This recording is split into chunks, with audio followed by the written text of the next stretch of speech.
Hello, everyone. We got True Crime. So we're doing a late one tonight, but this is the first time I've had a chance today to get caught up on stuff that's going on in some of the cases we've been following. Sorry, that we've been following on the news and things of that nature. I don't think there's any earth-shattering developments in any of the cases. Plus, I came across some new missing persons that I wanted to go ahead and share that I will also include in a Missing Person Monday. And we're just going to have a recap of the Raleigh Strain case. I got some article about Elijah Vu, a new interview with Sebastian Rogers' parents, or his mom and his stepdad. Kind of interesting, that one. So like I said, I don't know how many people are here. I know, let me check. I know Junior was here earlier. I know it's way past Junior's bedtime. I'm sorry, Junior. He'll probably watch replay. Thank you, Junior, for watching replay. Yeah, I'll do an earlier one Friday for the case of the week. I'll probably do it around 8 Central Time. Mr. Chris Gideon is here. He says, I'm decent but awake. I think I'm awake. I'm not sure. Last couple of days, I've had my days and nights mixed up. I've been falling and taking unintentional naps, as I call them, during the early evening and then being up all night. But I'm glad to have you here, Chris.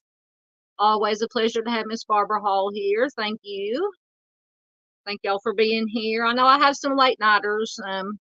So that's why I do like to sometimes do late night live streams, because I do have some late night people that will come on and participate in late nights. I'm trying not to go as late as Dave does on his, but anyway. So I'm glad to have Chris here, Miss Barbara. I see there's some lurkers. Welcome, lurkers. Good to have y'all here. If you want to say hi, you can. If you just want to sit back and listen, that's fine. I'll get a little bit of my shameless plugging out of the way first. If you're new here, this is Southern Gals True Crime. I am Dawn, and I share missing persons, cold cases, and some current true crime in the news. The missing persons and cold cases that I share are the cases that don't get the national attention, and most of the time don't even get the local attention that they deserve, that they need. So that is what I share on my channel. And of course, my second self, my evil self on my laptop's not on, is not cooperating as usual. But anyway, so for small channels like mine that don't cover, for the most part, the big stories that are in the news, any subscriptions, likes, shares, comments definitely make a difference to help. Sorry, I'm multitasking. To I almost said Facebook. YouTube pushes it out more. and all this important information reaches more people. So do please consider subscribing if you haven't already. And I think I'll probably wait. I'll finish. Get back to. I'll do my other shameless plugging at the end. Let's see. I think a couple more people have popped in or commented. Oh, there's Miss Dandy. Oh, I may have to go out and. Hey, Dandy, I'm trying to get your. I may have to go out for a minute and do things through my phone because my second self is not. Let me get my banner taken down. There we go. Yeah, my second self is Yep, there's Dandy. Hello, Dandy. Welcome, Dandy, one of my wonderful mods and friends. Thank you for being here. Yeah, Miss Barbara says that she doesn't sleep much. I don't either now. Well, I sleep, like I said, I sleep at the wrong times now since I'm not working right now. I can basically do, I've always been a night person anyway, unless I just had a job, whatever job I was doing. I had to, if I had to be to work early for it. But, so good to have Dandy here. Yep. Dandy says, please hit the like button. Yep. Hit that like button while you're here. Be very much appreciated. Oh, I got a new face here. We have got, once again, I'm going to have to go through Click and Go Books. It's a new name. Thank you for being here, Click and Go Books. I don't know how you found us, but we are grateful that you're here. Thank you very much. Always good to have you here. Always good to see new faces here. Welcome, welcome. See, I'm trying to see if I don't know what is popping up on my comments are going crazy on me. Okay,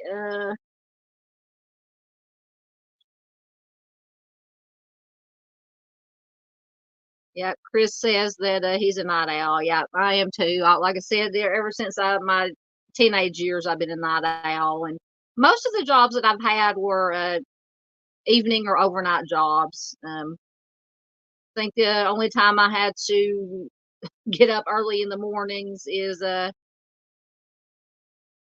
I worked at a Walmart for 15 years a few years ago, and I started out on an overnight shift, unloading and stocking. And then I did that for about 2.5, 3 years, and I went to day to as a department manager. So then I had to start getting up at like 6 o'clock in the morning to do that. But other than that, but yeah, so I've always been a night owl.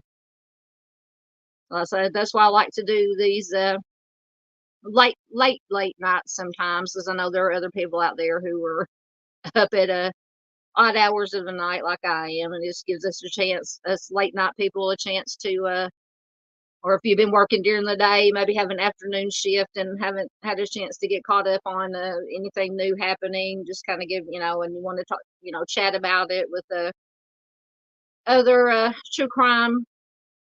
I hate to I don't like the word, we'll use the word enthusiasts, true crime advocates for the missing and the cold cases. But anyway, I feel like I'm babbling, so we'll get started.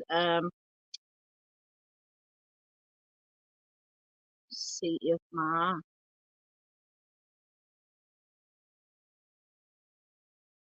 again, my slides are already out of sync. Oh no. Oh, hold on.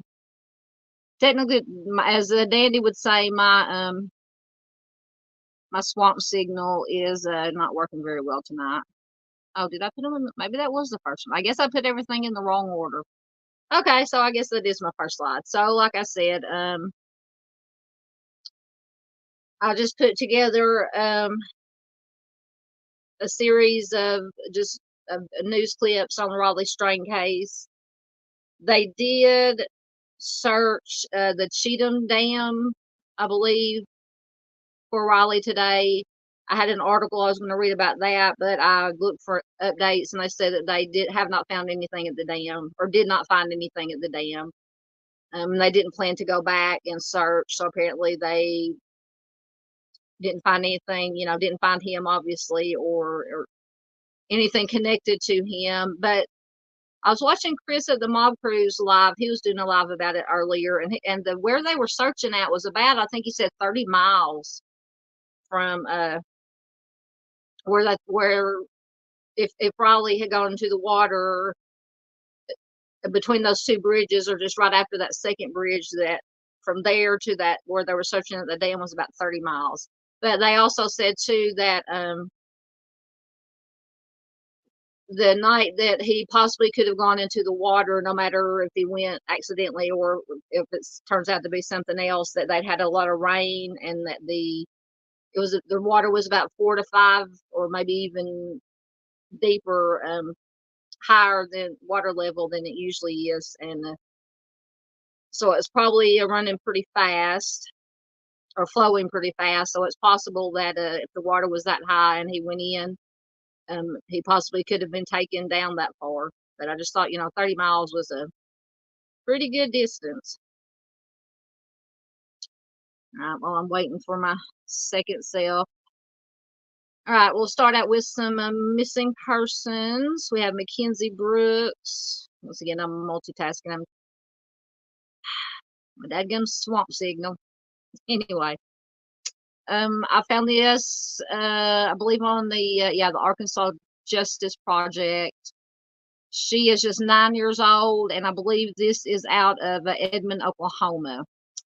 She was last seen in Edmond with her father, Bradley Brooks. Her father refused to return her after a weekend visitation, and apparently he was intoxicated when the police or whoever it was came to check on Mackenzie, which was a violation of a very specific court order, it says, and he has absconded with the child. She was last seen on March 17th when her non-custodial parent, the father, refused to return her to her primary custodial safety. So Mackenzie is 4'9", 90 pounds, blonde hair, blue eyes, shoulder length hair, 9 years old. I don't know if to do it manually. So here is some more information. Bradley Brooks is the non-custodial father. He is 6'1", 180 pounds, with blonde hair, could be a shaved head, blue eyes. He's missing his top front teeth. He has full sleeve tattoos on both arms. He has a history of a DV, and there is a current restraining order to protect Mackenzie's mother, but not Mackenzie. He does have a history of substance abuse and issues, and is required to undergo substance screening within 24 hours of the request. When he failed to return Mackenzie, he answered the door holding a beer can and was under the influence. He did not comply with court-ordered instructions to submit to a talk screen. A vehicle, a 2016 silver Dodge Ram quad cab, paper tags. The back right tailgate has a dent in it. He could be towing an enclosed trailer behind it, and the trailer has the word Gypsies, GYPZEES,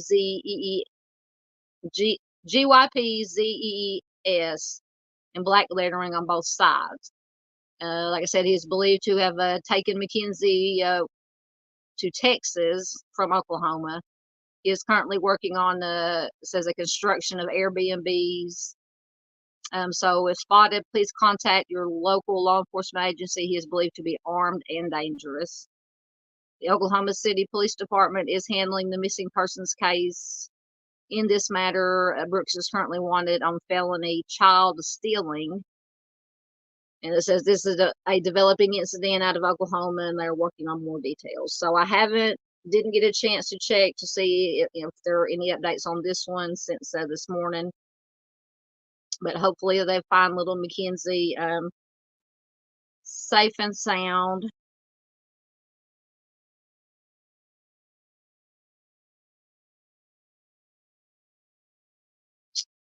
All right. So that was Mackenzie. Sorry, I was trying to see if my computer I was gonna be able to control everything from my computer.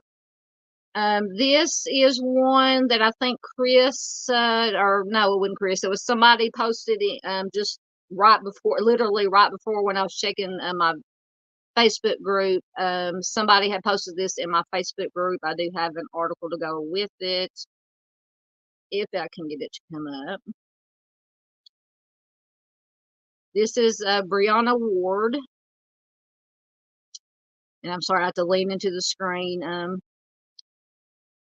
She is 27 years old, 5'6", 125 pounds, dark brown hair, brown eyes. She went missing on February 28th. But, I hope I can get my articles to come up. My swamp signal isn't working very well. While I'm waiting for my check comments right quick while I'm waiting for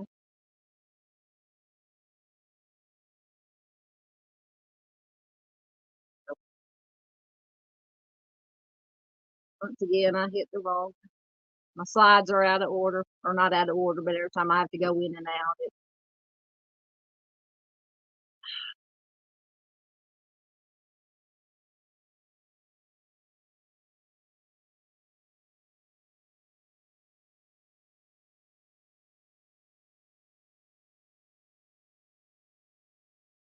oh, I'm fine.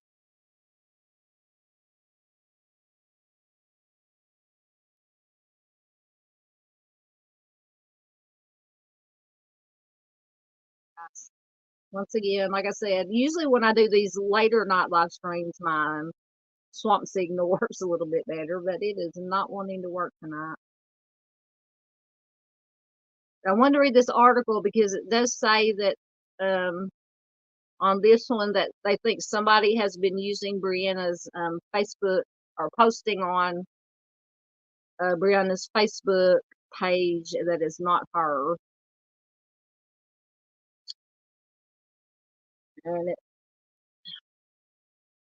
I just want to start throwing stuff right now because nothing's working for me. So this might be a very short live if I can't get anything to come up. Just shut down my studio and shut down one of my tabs. Well, now nothing will shut down.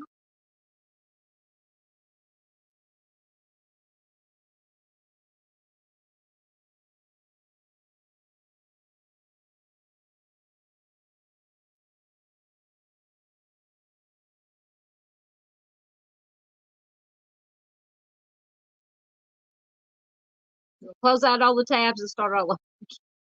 I'm sorry, guys. Y'all are going to start leaving in droves tonight.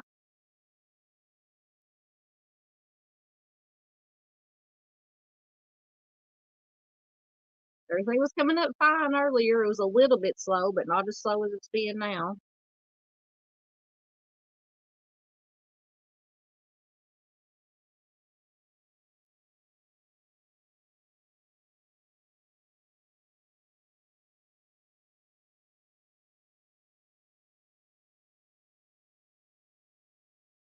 All right, I'm pushing buttons here.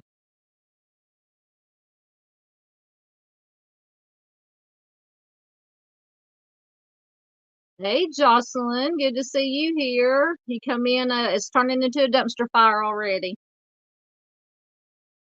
I may just have to come back to this article later. I gave the basic information.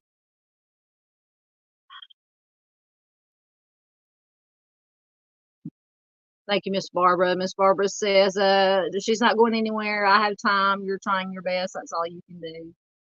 Yeah, it may just be this, hopefully it's just this one article that's not wanting to load.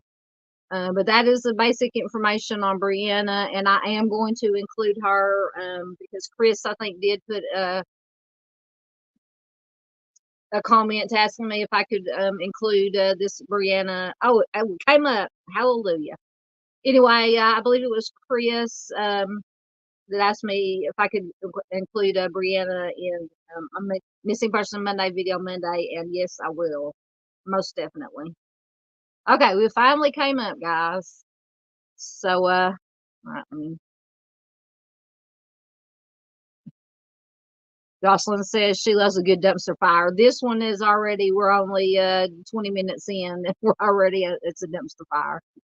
My swamp signal, as Dandy says, is not working. Okay, so here is the article on Brianna.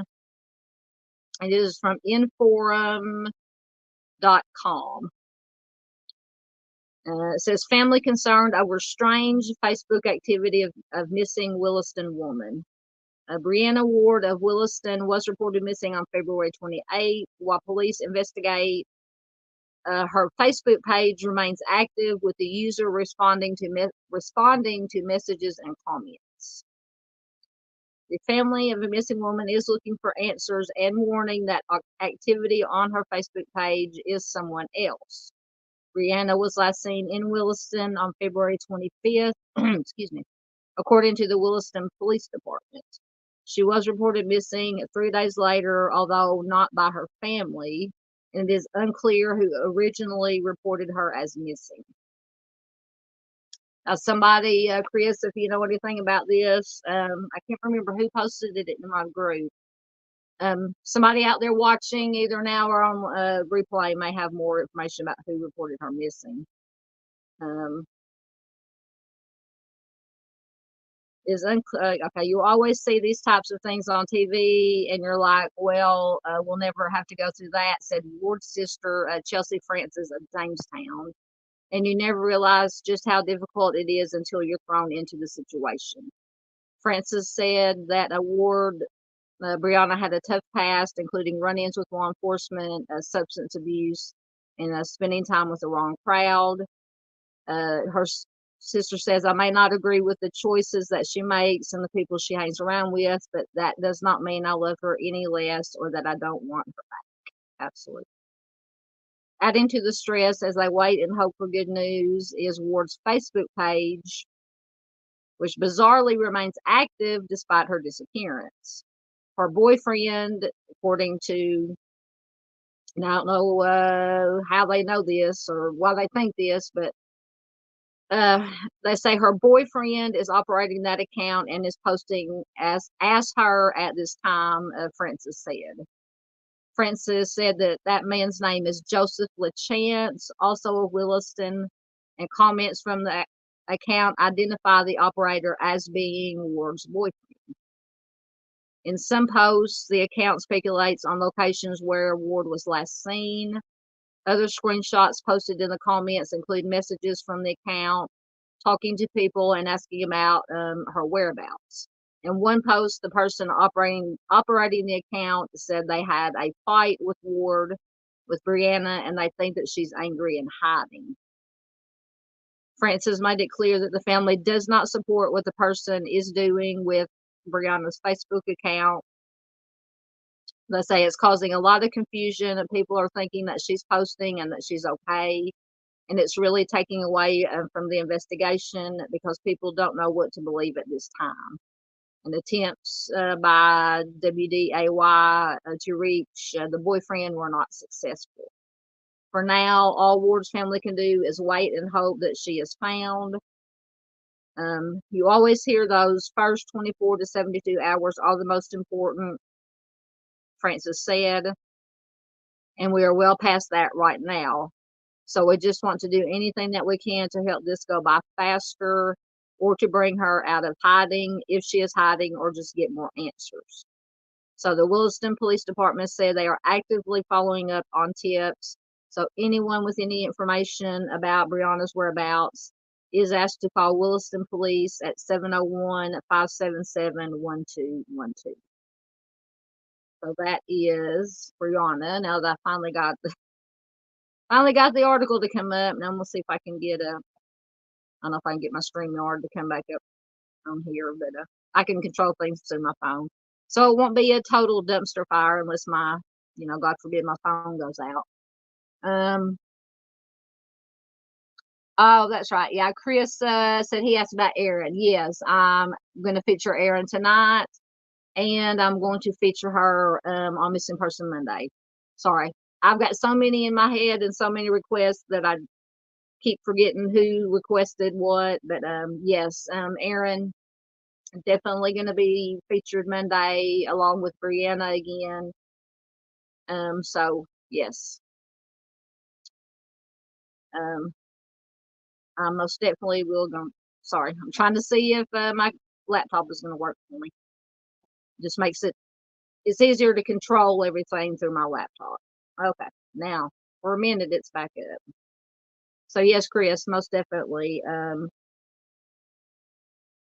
A comment from product in. Let's see who is next. So this is Erin Hill. This is who Chris was talking about. And once again, I'm going to make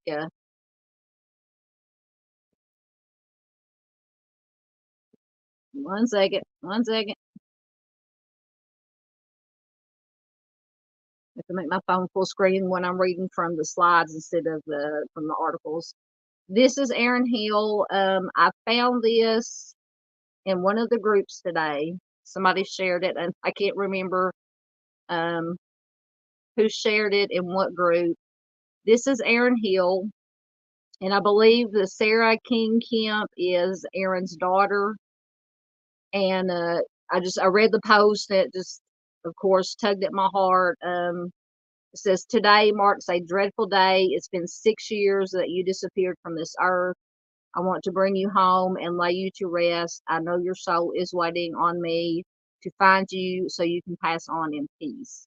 The thoughts of you laying somewhere alone hurts my heart every day. You will never be forgotten, Erin June. I'll forever search for you. I'll walk to the ends of the earth to find you. If we only had a lot more support and effort from our local authorities, maybe we could bring you home.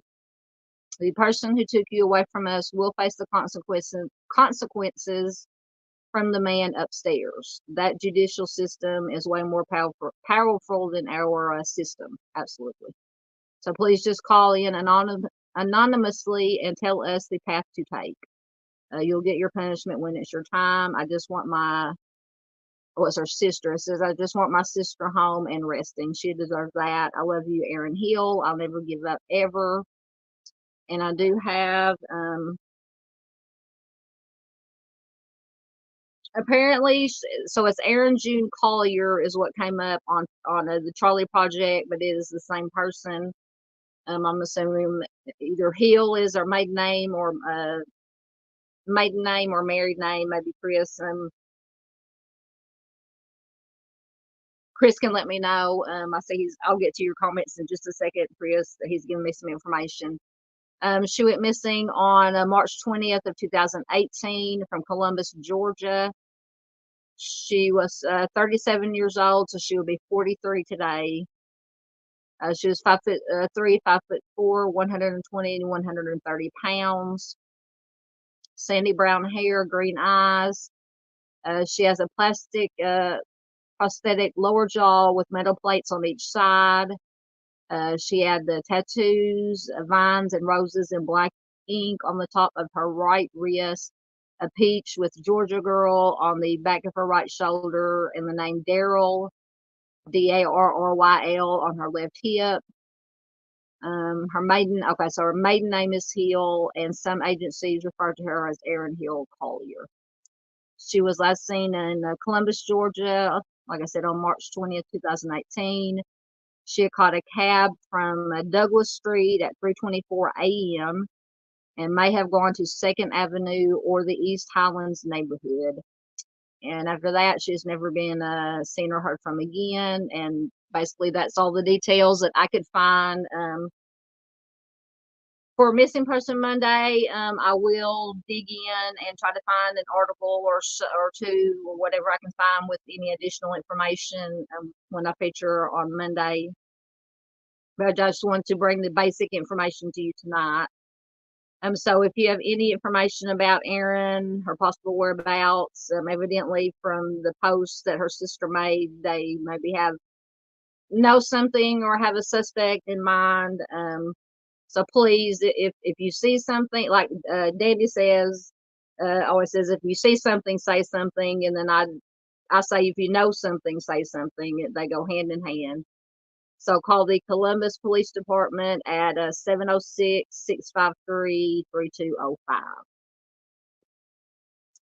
All right, so since fingers crossed, my second self is back up again. Let's see if I can get it to work. Oh, Jocelyn's having my kind of problems. Jocelyn says she's back. Her computer decided to act up. Yeah, my laptop is yeah, Chris says Sarah is Erin's sister. Yeah. Yes, Tamara was the one that, yeah, was the one that posted it. Yeah, like I said, I've got so many things going on in my Facebook group, and then I'm trying to keep up now with all the other wonderful missing persons cold case groups that I'm in. Sometimes I get confused about who posted what in what group, but hey, as long as the information gets out there, that's all that matters. So I appreciate everybody, and I have been reading the comments on my Facebook group, the suggestions in that one post, the comments. Thank you so much, everybody who has posted their missing persons or cold cases that they want featured. I think that's what we'll do. I mean, you can always, of course, comment here and chat. Comment if you're watching replay. Email me.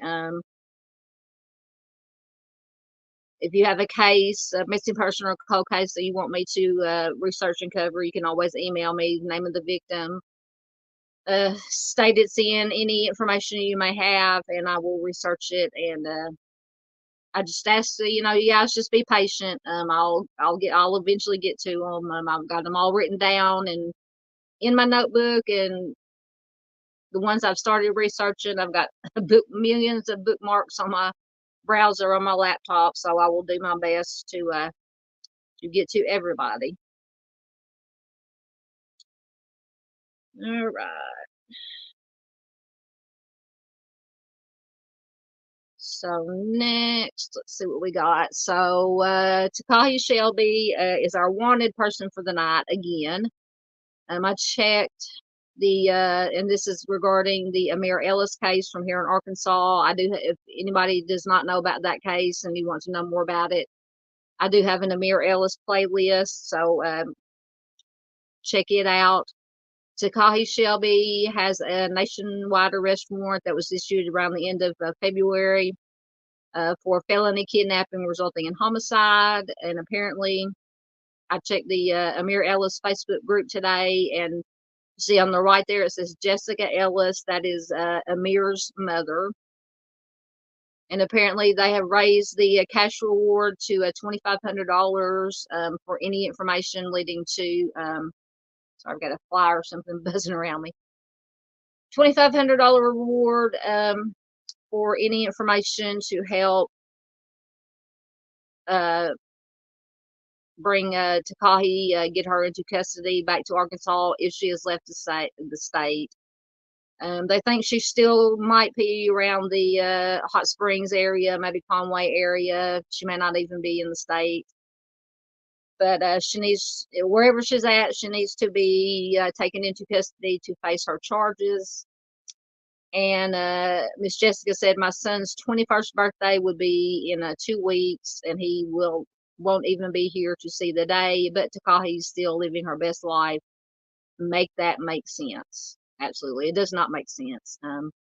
It's just a horrible case. Like I said, if you're not aware of the Amir Ellis case, please do check out the playlist to get caught up on that.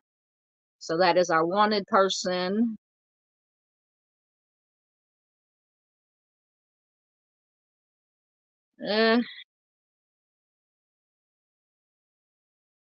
Yeah, Chris says, can we talk about good news regarding crime? If I could find some out there, we definitely would be talking about good news. But unfortunately, because I look for the good and the bad. It's just there's so many cases that so many things going on in the news, so many cold cases that haven't been solved yet that I try to get them featured to get more awareness brought to them. But if you have a case that that has some good news, that a missing person that's been found, a cold case that's been solved, pop it the name in chat, and I'll if I can get my computer to cooperate with me, put the name in there, and I will look it up.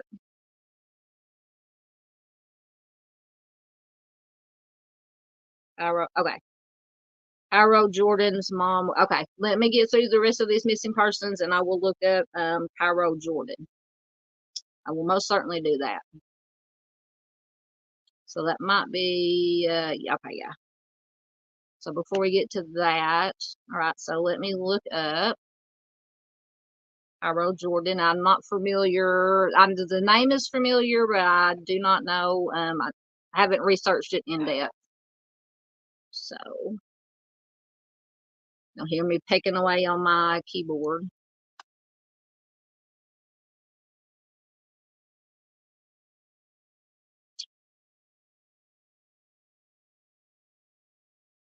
So Chris said Cairo Jordan.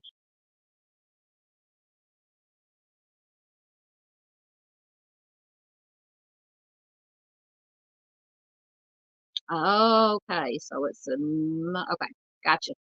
Now I don't have a slide for it, but if the article will come up, I will read it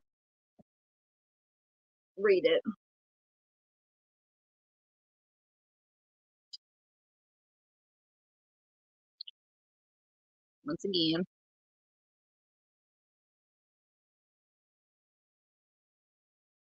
Yeah, that's a good point, Miss Barbara. That's what I'm saying. I always trust me. I don't just look for the bad the bad news, like the missing persons who haven't been found and the cold cases that haven't been solved. But I do look for stories for missing persons that have been found, for cold cases that have been solved, and unfortunately they are just few and far between. But the ones that I do find, I definitely share on here. So it's but in the same breath, it's still we have to keep pushing these, making people aware of these missing persons that haven't been found also, and the cold cases that haven't been solved. So I try to do my best to bring a balance. Okay, so mother, and this is from the New York Post from March 16th. Says mother arrested nearly 2 years after her 5-year-old son Cairo Jordan was found deceased in a okay, so yeah, in a suitcase. A little bit. I'm going through my mental Rolodex or sticky notes here. So it says a mother who allegedly took the life of her 5-year-old son and put his body in a suitcase, believing, oh my goodness, believing that he was possessed in Indiana, was arrested Thursday after nearly 2 years on the run.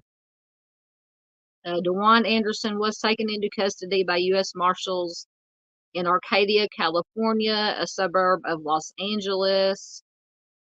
Let me see if I can. I might. Let me take this down.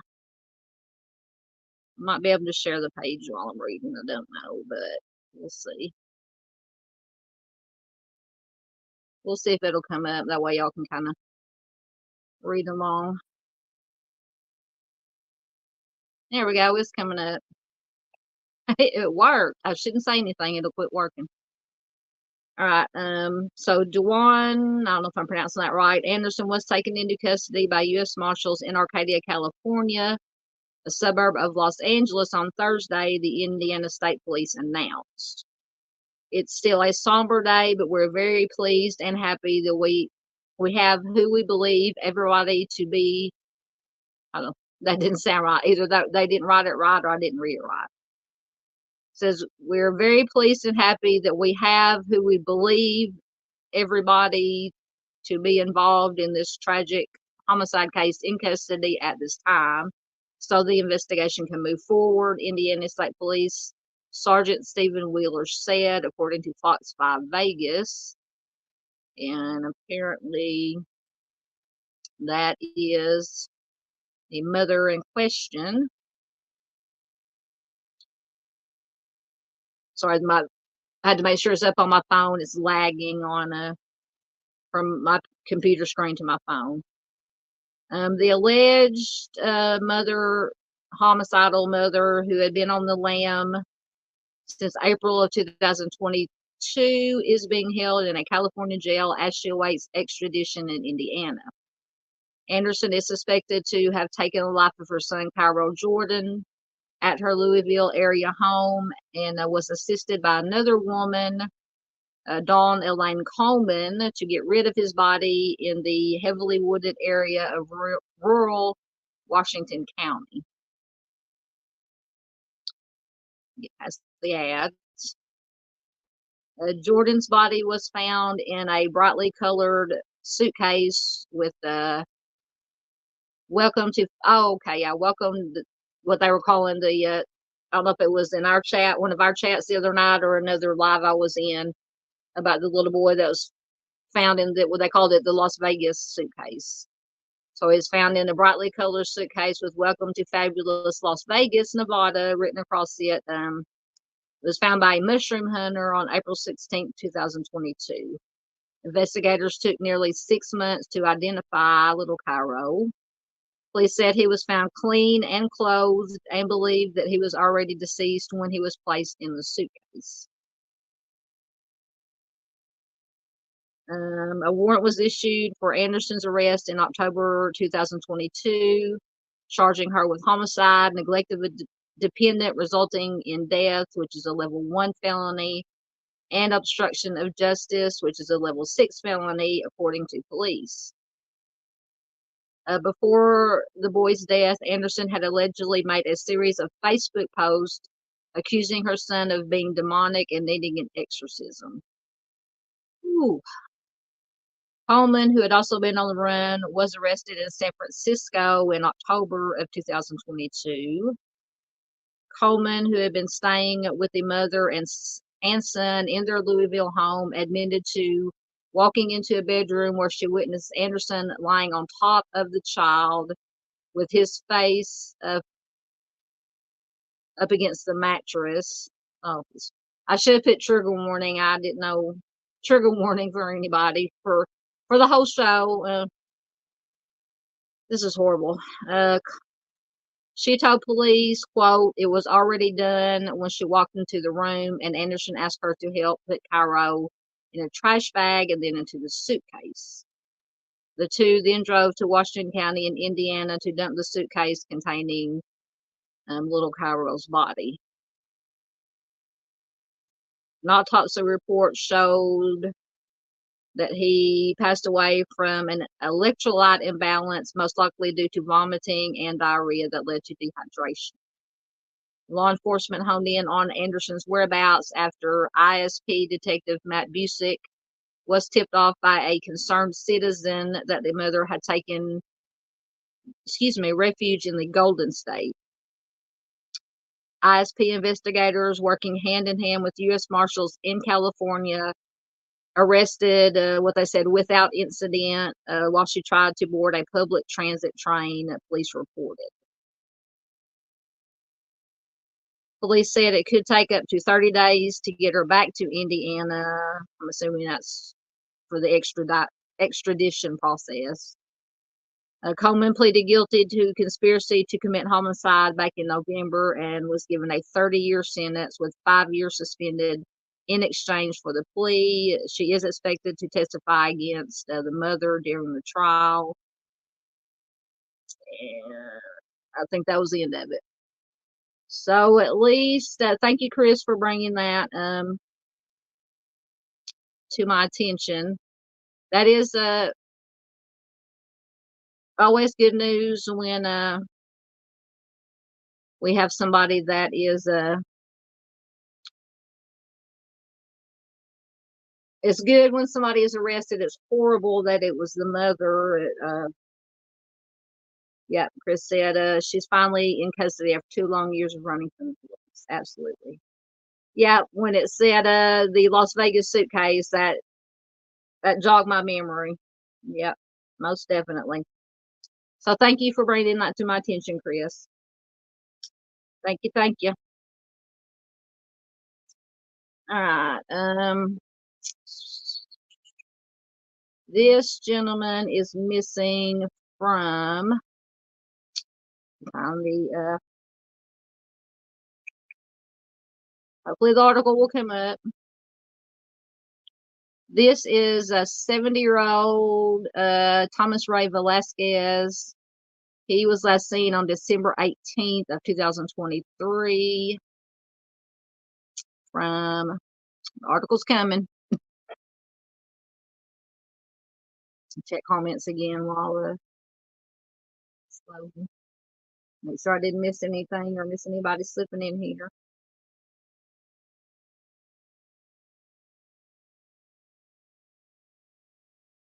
Apparently, I picked articles from sites that didn't want to load fast tonight. Come on. How's everybody's weather been? I'm about to burn up right now. I'm sweating. I should have cracked my window open, but Miss Barbara says she did remember the Cairo Jordan case.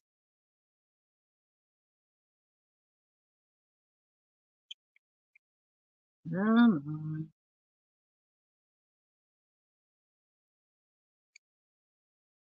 Let's see what my signal is on my phone. Oh yeah, I've only got 2 bars on my phone right now. That's why nothing's wanting to come up. I apologize, guys. But apparently in this one, they found an ATV, or what they call a UTV, a side by side, we call it, kind of looks like a golf cart, but it's made for like back roads and woods. A lot of deer hunters down here, or hunters down here in Arkansas, use it during hunting season. They found his UTV, but they have not found him. And it said they found the UTV close to his residence, but they have did numerous searches around his residence and expanding out, and they have not found him. It's a good thing I read these articles beforehand, so I can just give you the information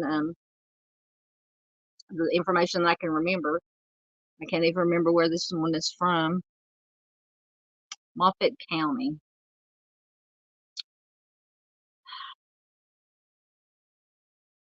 Close out this one and see if it'll bring it up.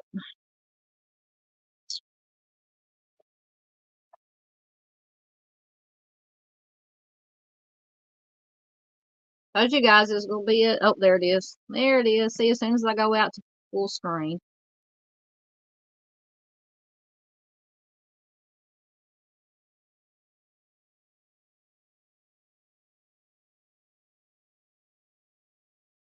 All right, so this is from CraigDailyPress.com. It is from January 24th of this year. It says UTV linked to missing man located thanks to a tip. And this is from Moffett County. Surely they'll tell the state it's in. Moffett County. It says in a recent development, the Moffett County Sheriff's Office has successfully located and recovered a Polaris Ranger associated with missing 70-year-old resident Thomas Ray Velasquez. The breakthrough came thanks to a valuable tip being received after the sheriff's office's last post regarding the missing man. According to a January 24th press release from the sheriff's office, Moffett County deputies, aided by Moffett County Search and Rescue, managed to retrieve the Polaris near Velasquez's residence. Despite a thorough grid search of the area, efforts to locate Velasquez himself have proven unsuccessful. The sheriff's office is continuing to actively pursue investigative leads in hopes of locating the missing man. Velasquez is described as a 5'9" white male, 164 pounds, with brown eyes and possibly graying brown hair. He was last seen on December 18th and reported missing on January 6th. Wonder why it took so long. Last seen on December 18th wasn't reported till January 6th. That's almost a month. Maybe it wasn't unusual for family or friends to not see him for that length of time. His last known location was believed to be near his residence on Moffat County Road 53. Extensive ground and aerial searches have been conducted in the area since he was reported missing. The sheriff's office has officially entered him into the National Crime Information NCIC as a missing person. The sheriff's office is urging the public's assistance in providing any information related to Mr. Velasquez's possible whereabouts. Any piece of information, regardless of how small or seemingly insignificant, could play a crucial role in this ongoing investigation. Tips can be submitted by contacting the Moffat County Sheriff's Office at 970-824-4495 or via its Crime Watch app. The community is urged to remain vigilant and cooperative as law enforcement continues their efforts to locate Mr. Velasquez. So it didn't say, that's unusual for, if anybody knows, it can look it up, what state this is even in, because this article, because I'm not familiar with Moffat County. Maybe in, Colorado, I don't know. If Dandy's here or somebody can look it up, just said Moffat County. I'm not familiar with Moffat County. Let me see if I can get my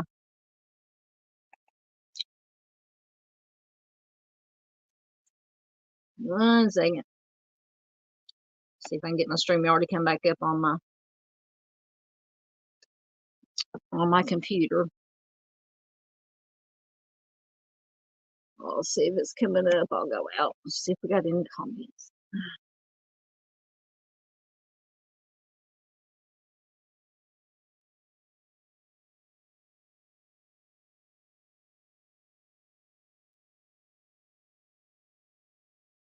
Oh, Jocelyn said that we had a week of warm weather and this week has been cold and windy.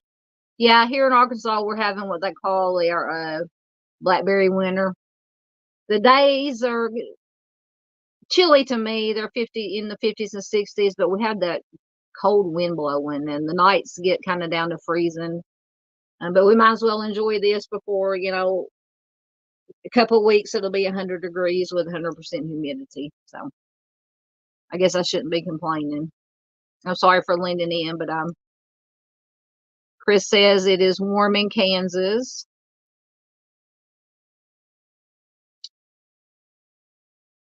Oh, here's another new name. Welcome, Karen Langston.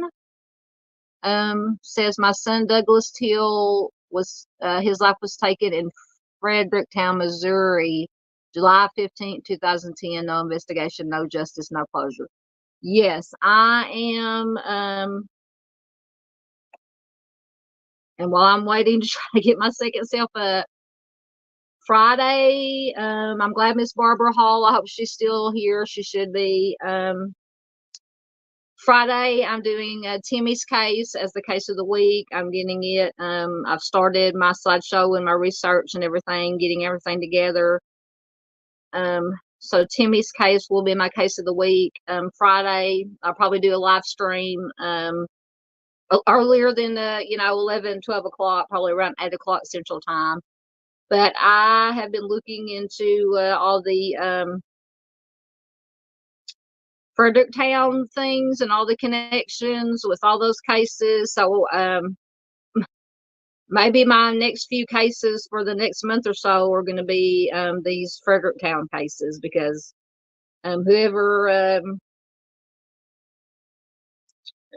I think Miss Barbara and Miss Marion and others that know about the Fredericktown, of course, Timmy's case, it's just blows my mind that they've got a lot of these connected to this one man. Was it Jimmy Wade? Please, anyway, correct me if I'm wrong. So yeah, so I'm definitely doing, like I said, Timmy's case Friday, the Durante Martin case, all these cases that have happened in Fredericktown with, like I said, connected to the one guy with the mysterious circumstances. That's horrible.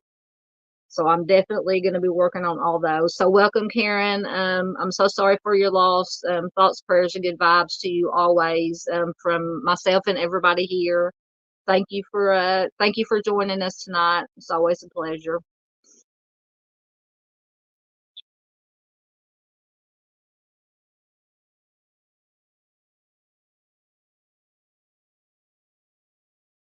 James, is it James Ward or James Wade? I knew it starts with a W. Okay. You would know better than me, most definitely. Uh,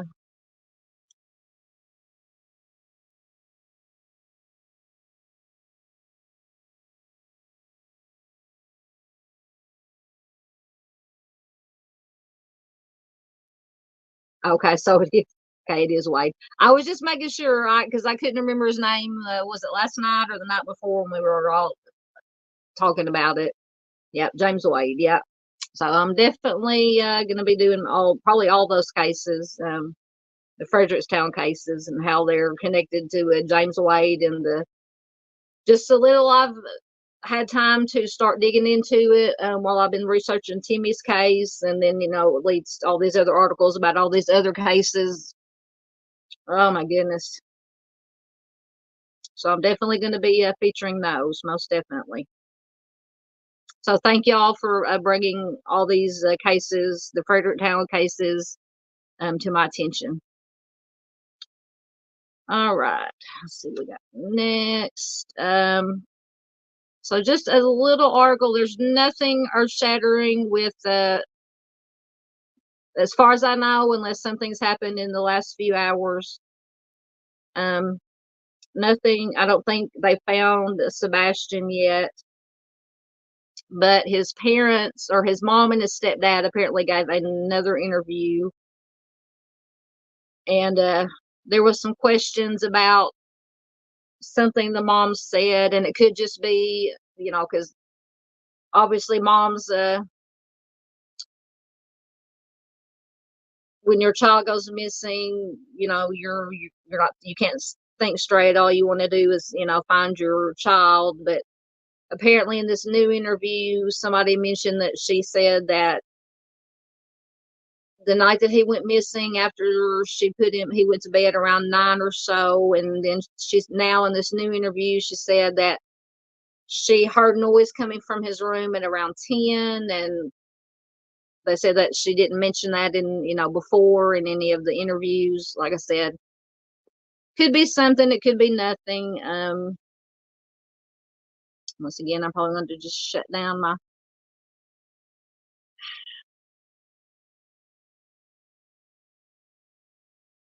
StreamYard part, so I get my articles to come up. But there was just a short article that I found, about the new interview. So this is from Daily Mail, UK, and it is from today, I believe. The 20th. Yeah, it says Sebastian Rogers' mother claims that she heard a noise coming from his bedroom the night he vanished, barefoot, nearly a month ago, as police continue search for missing autistic teen. Well, I say it was coming up. Gave me the headline. No, there it goes. So in a new interview, the mother of missing 15-year-old Sebastian Rogers claimed that she heard a noise from her son's room the night before his disappearance nearly a month ago. Sebastian, an autistic teen, is believed to have left his family home in Hendersonville, Tennessee, in the early hours of February 26th. His mother and stepfather, Katie and Chris Proudfoot, sat down for an interview with the YouTube channel Chronicles of Olivia to share more details about Sebastian's disappearance. Yeah, because I looked, because I hadn't heard about this interview. But one of the other creators I watched she's a criminal profiler, and she had watched the interview, and I was just going to I wanted to get the interview and show it here, but since it's another YouTube channel, I didn't want to, if it's a news channel, you can, pretty much use those, but I didn't want to use another creator's content. So But if you want to check out, it's on the Chronicles of Olivia channel, YouTube channel. So they did this interview to share more details about Sebastian's disappearance. Katie said the day before he vanished was an average day for their family. Sebastian took the garbage down to the end of the driveway as his chore. And then around 9 p.m., she told him to go to bed. And then she says he was doing something in his room because about an hour later, I heard some noise and I was like, I don't care what you're doing in there, but go to sleep. And this is according to the mother. Do the ads.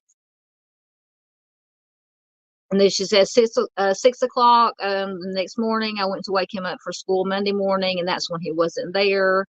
Sebastian's mother said, I didn't see him in his room. I looked all over. I ran through the whole house. I looked out all the doors and windows, hollering his name. I jumped in my car and I drove around the neighborhood and I drove over by the school. And she says, at this point, I was hysterical. I was crying. I was screaming. The Tennessee Bureau of Investigation said they have not given up on the search for Sebastian. The agency, they said, quote, we have not forgotten about Sebastian. Much of the work currently being done to bring Sebastian home may not necessarily be public or visible, but agents, detectives, and intelligence analysts continue to work around the clock to review every bit of information available. Sebastian's family has remained cooperative since the search began and have done whatever law enforcement has asked of them. Police and volunteers have been searching nearby woods, blasting Eye of the Tiger, which is apparently his favorite song, Sebastian's favorite song. The Tennessee Bureau of Investigation said more than 2,000 miles have been searched on foot, and there have been aerial searches with helicopters, drones, and a fixed-wing plane. His family said Sebastian is drawn to water and pools in the neighborhood. He's drawn to water, and pools in the neighborhood have been searched, and dive teams have been brought in to search bodies of water.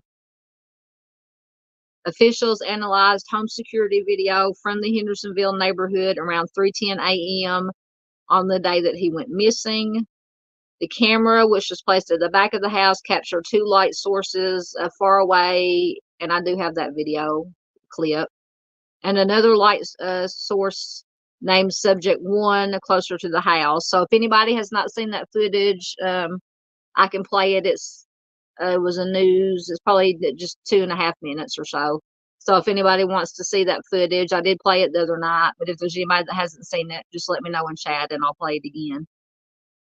Another light source named Subject 2 can be seen briefly appearing in the footage and moving towards Subject 1 before being obscured by bushes.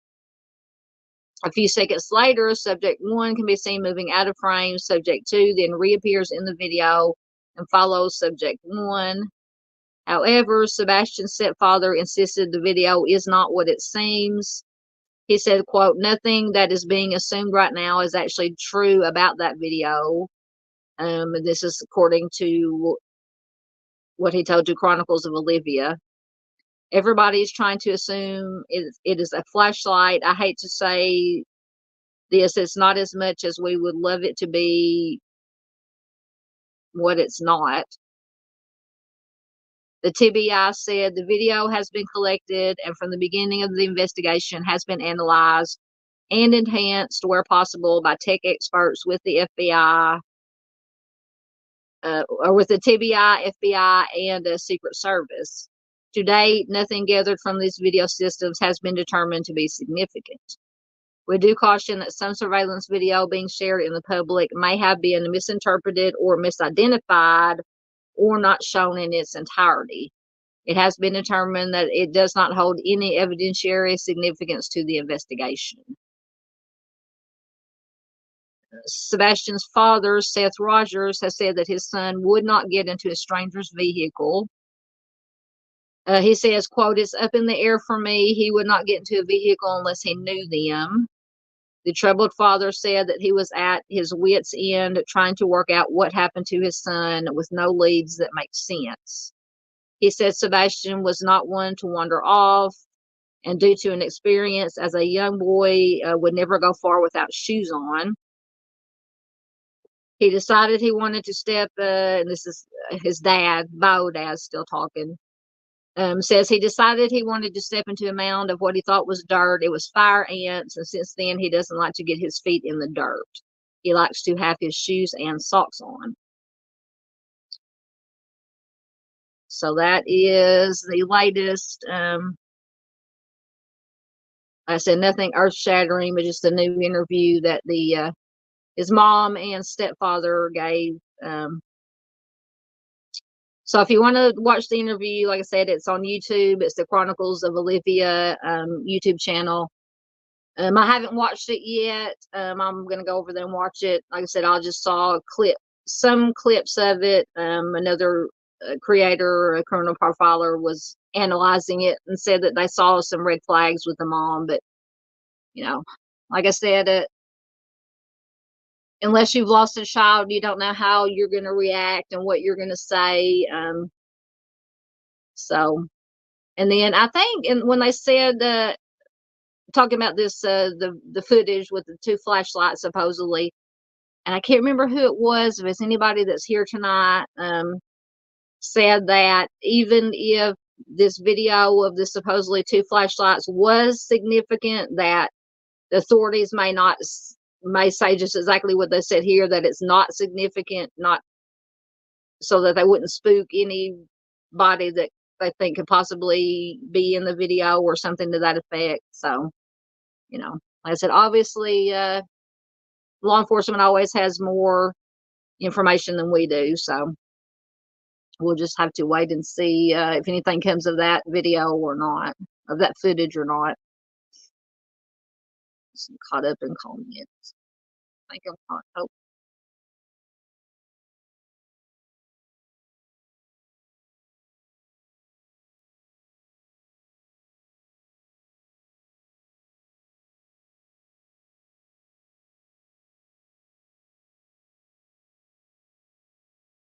Everybody's talking to Miss Karen. Yeah, Karen said, Barbara, we're going to have justice because God will see that we do. Absolutely. Absolutely. Like I said, I'm going to start covering all this Frederickstown. It just blows my mind the more I read about it. All right, let's see what we got. Next is, I believe, Elijah Vu. I don't think there's anything earth-shattering with Elijah. But it's been 1 month since he's been missing.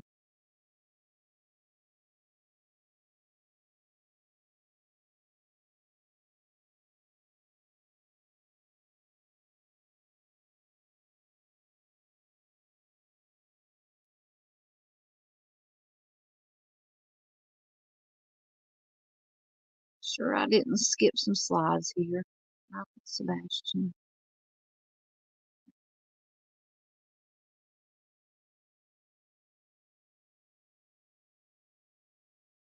Sorry, I'm just trying to see if I can.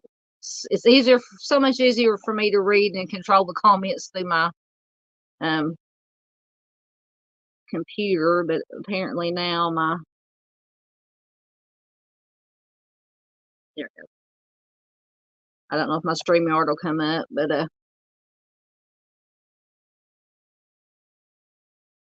it's fly buzzing around my head. So while I'm waiting to see if StreamYard will come up, it's this article about Elijah.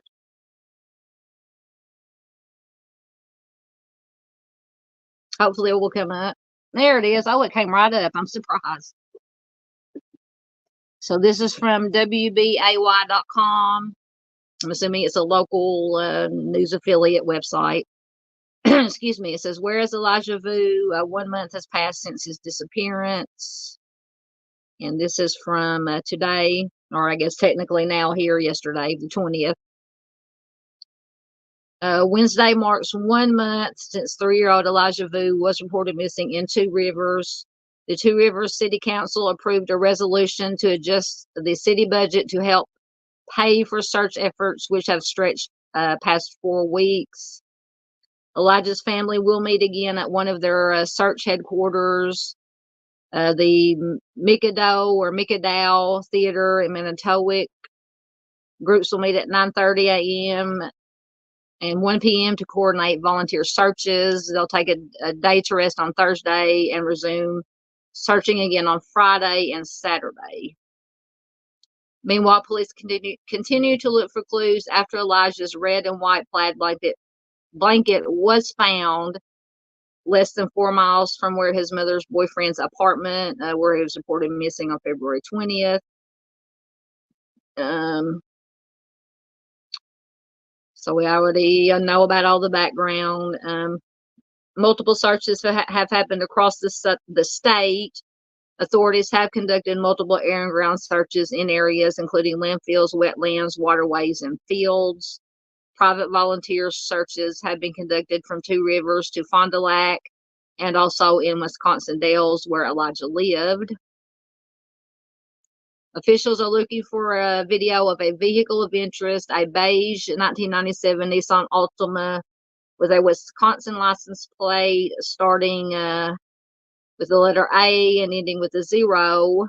Law enforcement is in possession of the car and is not interested in the driver, only in retracing the vehicle's whereabouts on February 19th between the hours of 2 p.m. and 9 p.m. So I'm still confused about this car. I'm assuming that they're thinking whatever happened to Elijah, whoever did something to Elijah, maybe was driving this vehicle, borrowed it from somebody and maybe used it to transport Elijah somewhere. And they happened to find the car. Maybe they thought they saw it on surveillance video. I don't know. But they do have it in their possession. And I'm assuming that they have searched it and did all the CSI stuff. So we'll just have to wait and see what the car is all about.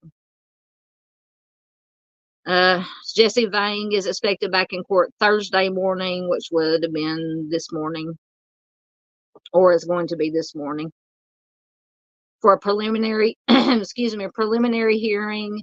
He's asking for the child neglect charge against him to be dropped. The Two Rivers Police Department reminds anyone looking for Elijah to stay safe. There have been issues with people trespassing on private property. Anyone searching should not go on private property without permission. Elijah's family is asking property owners to put out blue balloons to show they consent to having their property searched. That's a good idea. Volunteers involved with the searches hope the blanket will lead them to find Elijah. Every little bit helps. Every set of eyes, every set of ears, everything out there helps. Excuse me. And I think that as a community, we owe this to this little guy, Elijah, to just get out here and try to find anything we can. And this was Gina Matheson from Appleton said. So anyone with information that can aid in finding Elijah can call 1-844-267-6648. And you could be eligible for rewards totaling $40,000.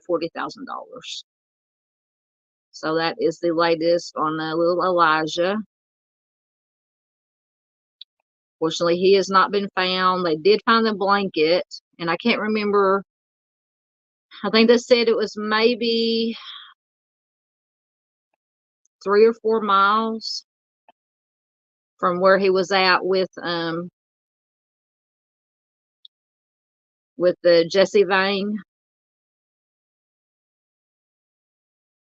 Yeah, thank you. Jocelyn says, my heart breaks for you both, praying that you get justice. Absolutely. Absolutely. All right. Let's see what we got next. All right, so I have, if I can get the video up,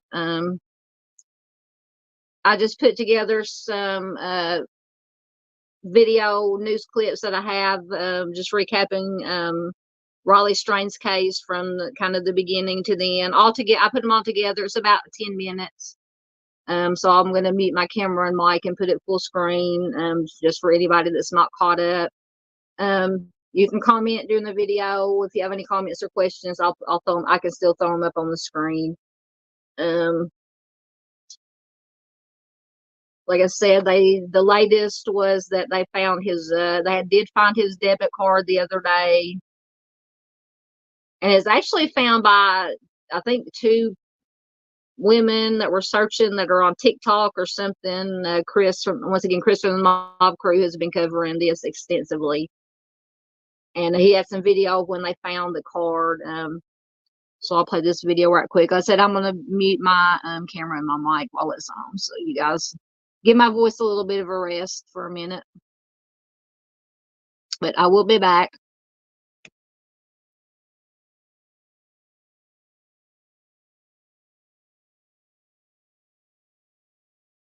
Started out right here at the Temple Hotel. Riley and a few of his fraternity brothers were heading out towards Broadway, but now his family is laying out their path from the moment the boys left these doors to Riley's disappearance.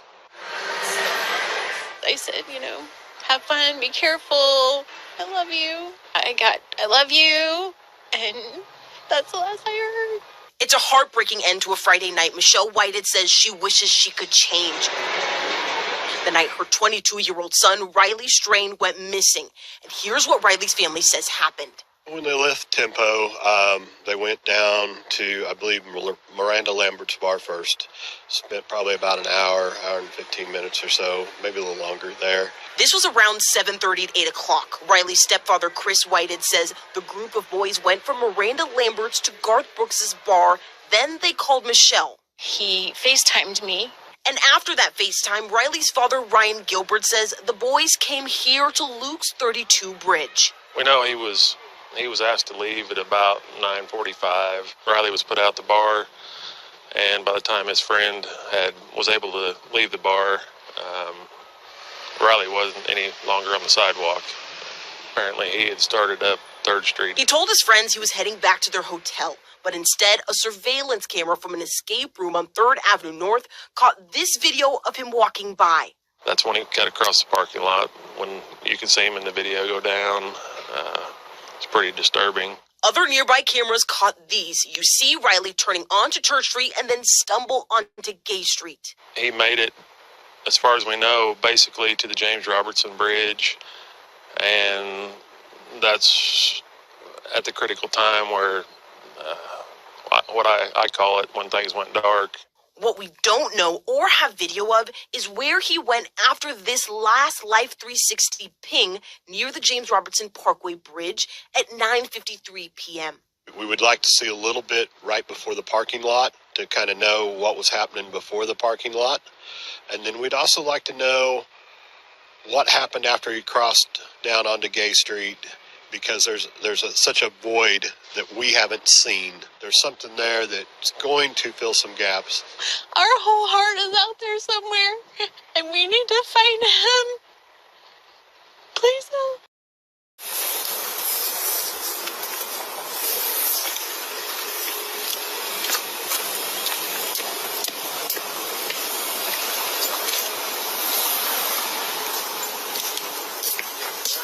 How you doing, sir? I'm good. How are you?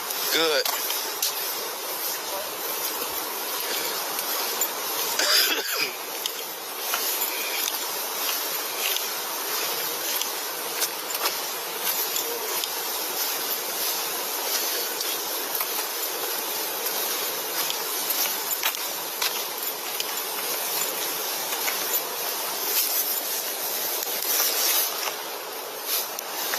It's over here on Gay Street, near 1st Avenue. Saturday, March 9, 2024, 13:46 and 24 seconds. 911, what is the address of your emergency? Hi, I don't have an address. I'm trying to file a missing persons report, and the Central Police, is closed, and the sheriff's office said that we couldn't do it there. Okay, so where exactly are you now? We're in front of the Central Police precinct. How do you say that? Precinct. The Central Police Precinct on. Okay, there's 601 Korean Veterans Boulevard and down. Yeah. Right across from the Music City Center. Yeah.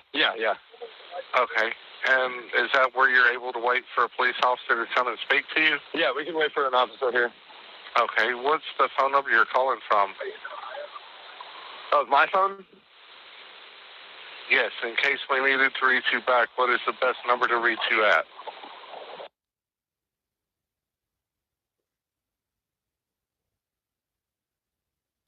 And what is your name, sir? Braden, Brayden. And your last name? Baltz. Okay. And who is it that you're wanting to report as missing? We're here on a fraternity formal trip. It's one of my good buddies. Okay. What is his name? His name is Riley Strain. Riley, Riley, Strain, Strain. Okay. Is he white, black, Hispanic, Asian? He's white. 22-year-old, 6'5", blonde. Okay. And what was he last seen wearing? Outside of Luke Bryan's bar last night at like 10, and then the last time his location on his phone was by the sheriff's office at like 11 p.m. Okay, and what color clothing was he last seen wearing? He's wearing jeans, boots, and a half black shirt, half brown, light brown.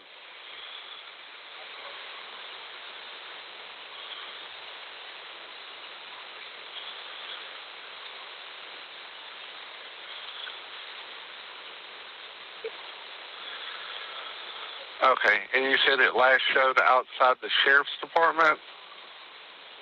Like around that area, by the river, by the sheriff's department over there.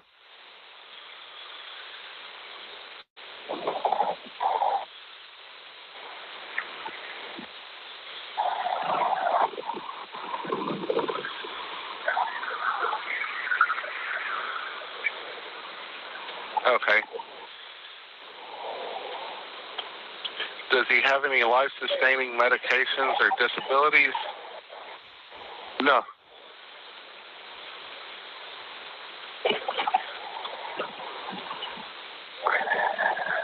And what is, you said he has a phone, so it's a cell phone, right? Yeah, it's an iPhone 15 Pro Max. What is the number? But it's hold on. Give me 1 second. I got you. Sure. All right, you ready? Yes, go ahead. Okay.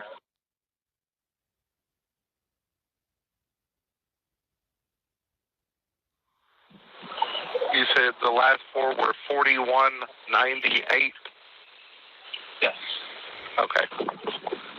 And are you going to be waiting there at the door of the precinct, or are you going to be waiting in your car? I mean, yeah, we're at the front door of the precinct. Okay.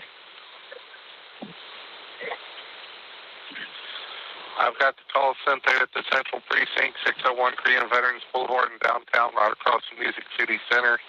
We'll get an officer out to you as soon as we can. Please call us back if something changes before they arrive.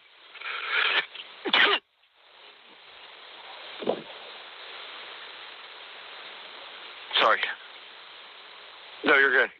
Okay. Like I say, just call us back if something changes before they arrive. That's fine. All right. We'll be here. We're going to take whatever we can at this point. We really want some answers.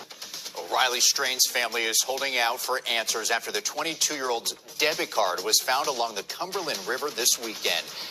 And this afternoon, this morning, Metro Police releasing some new video of Strain talking with an officer the night he went missing. Thank you for staying with us for News 2 at 4. I'm Mark Kelly. Now, local officials appear to be scaling back their search efforts despite growing interest in this case across the country. News 2's Nikki McGee has been following this story and joins us from a fairly quiet riverfront this evening. Nikki?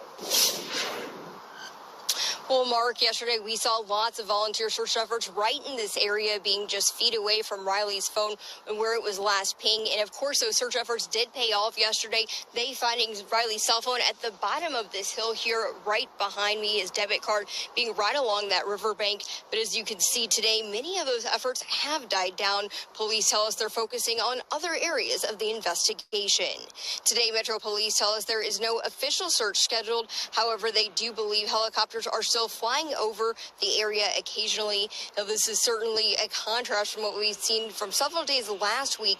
OEM out on the river with boats, canines, and drones to search this area. Today, MNPD says detectives are focused on following up on tips and looking into cell phone data. However, today we did see the two women who found Riley's credit card yesterday out once again searching for evidence. Riley's family says they would like to see more resources devoted to this search, calling for help from agencies like the TBI, FBI, or perhaps even Homeland Security. But before those agencies could come in, they would need to be at the request of Metro Police or the district attorney. More eyes. If we have more eyes, more investigators, and more resources, maybe we can find him quicker. They find a card that we have been by every day, the police have been by every day, and find it miraculously. You couldn't put two and two more together on why we should have more police involvement. I even mentioned FBI. The TBI says they have received several tips and they have forwarded those along to Metro Police. And of course, if you have any information on this investigation, you're asked to call Metro Police right away. Reporting live from downtown Nashville, Nikki McGee at News 2. Nikki, thank you so much. News 2, we're going to have continuing coverage as officials work to... All right, that was just, like I said, just a recap of what's been happening with Raleigh's case. I did have an article that I was going to read, like I said earlier, for anybody that wasn't here. They did search around the Cheatham Dam, which is about 30 miles, I believe, downstream from that area where they said they tried his phone pinged last. But when I looked for updates, I said they didn't find anything at the dam and that they didn't have any plans to search it further. So, but I included that footage of, it was just about a minute and a half or 40-something seconds of his interaction with the police officer. That was released, I guess, a few days ago. I just saw it a couple of days ago. And then I came across the, I had never heard the 911 call that was made by the friends. And I just happened to come across it when I was on the Google machine, as Mr. Steve says, looking for any updates on anything. So I thought I would include that for anybody who hadn't heard that. And I'm trying to think, I've heard different, if you got anybody in chat knows that, I don't know if the friends made the call or went to the police station, couldn't get in, and then they called 911. Is either that night or the next morning. I've heard two different stories on that. But at any rate, so that is the latest with Riley. So we got next. Oh, I did have, let me see if I can get it to work. I found an article, and I can just do the share screen, hopefully. If the article will come up about some other a Jane Doe that they had found in the Cumberland River. Nope, trying to find the right one. And I can't remember. I'll see if it'll let me share the screen if it'll come up, because I didn't make a slide of it. Yeah, and I put it up on the screen when the video was playing, but Miss Barbara said, I wish with all these people seeing this, they would have helped that poor boy. It saddens me. Yeah. It's just unfortunate, especially because I've been to, well, I've been to Bourbon Street in New Orleans once. Don't ever want to go there. In my younger days, I went to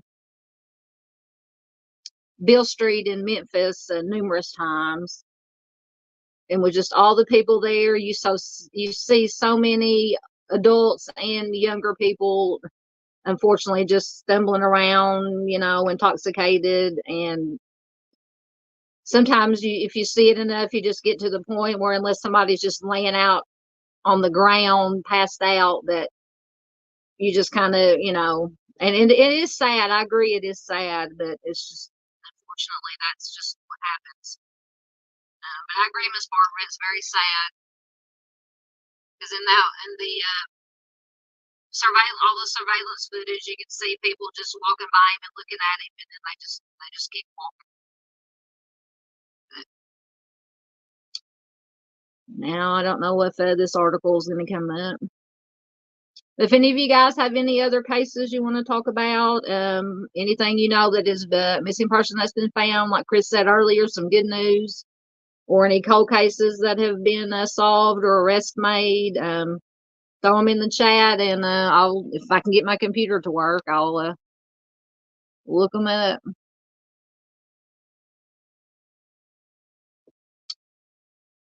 Oh, I have to close out my StreamYard again to get my articles to come up. For some reason tonight, I guess my swamp signal's not good enough to run StreamYard on my and other articles on my computer. But anyway, it's the way my live streams go. As I said, they could turn into a dumpster fire at any minute. I think Jocelyn said last night, it was either Jocelyn or Dandy said that they like a good dumpster fire. There it is. All right. So this is from WKRN.com. And it is from March, actually a couple of days ago, March 18th. And it says Cumberland River Jane Doe remains unidentified 26 years after a homicide. I wonder if it came up. Let me see if it'll let me screen share it. Since it did finally come up.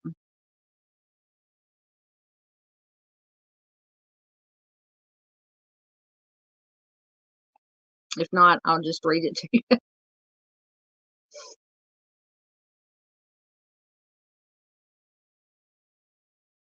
If StreamYard will come up on my computer again.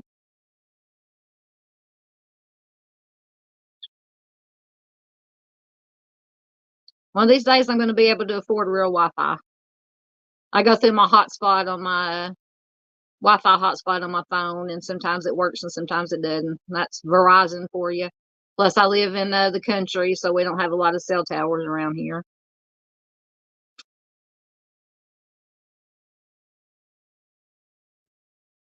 It's up. We'll see if it'll let me share the screen.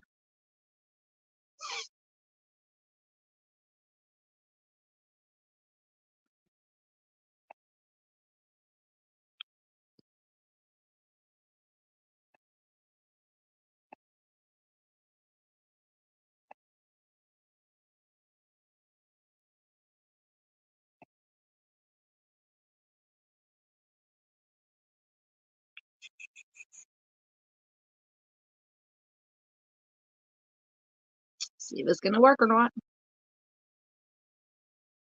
I'll start reading, and if it comes up, it comes up. If not.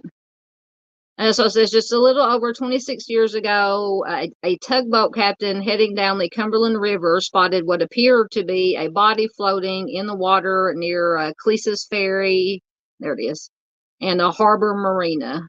When rescue crews went to pull the body from the river on March 17th, 1998, they got a clearer picture of the grisly scene. According to the Nashville Metro Nashville Police Department, the partially clothed woman had GSW in the head twice before being placed in the river. It's believed that she passed away only hours before she was found, but even after more than 2 decades, her identity remains unknown. Today, many people know her simply as the Cumberland River Jane Doe. However, investigators are still swat some ads. Trying to piece together the mystery. One of the main clues in the case comes from a witness who reported seeing a woman matching the Jane Doe's description only 1 day before her body was found in the Cumberland River. And this, if it'll come up, is a sketch of the Cumberland River Jane Doe. The sighting reportedly happened at a store on Music Valley Drive in Donaldson. The witness told police the woman was with a man whose identity is also still unclear. At the time, the witness said the woman was wearing a white Tweety Bird t-shirt with black pants and a gold Zodiac necklace. Many similar articles of clothing were found on Cumberland River Jane Doe, including a gold Zodiac necklace with a Leo emblem. Police said she was also wearing black nylon pants with a Looney Tunes Tweety Bird logo, and one white Reebok tennis shoe and 2 rings. Detectives believe the woman was likely between the ages of 45 and 55 years old when her life was taken.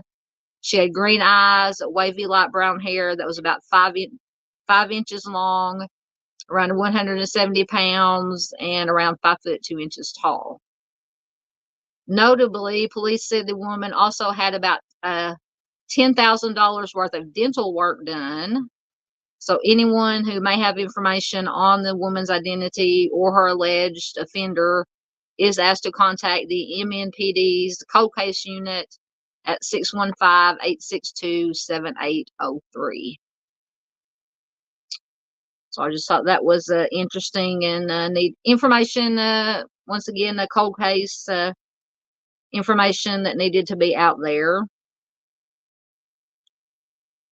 because I had not heard of this. I just got to looking for when I was looking at Raleigh, any updates for Raleigh's case. I found I think I've also found another article.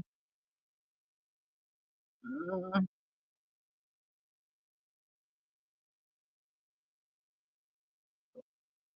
might have to take the other one down.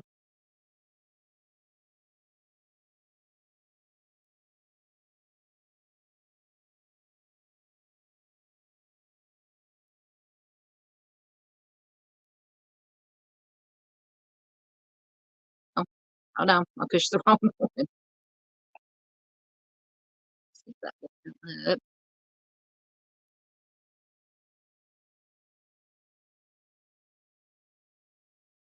You guys are quiet out there. Welcome everybody who's here. Thanks everybody. I got 10 people here.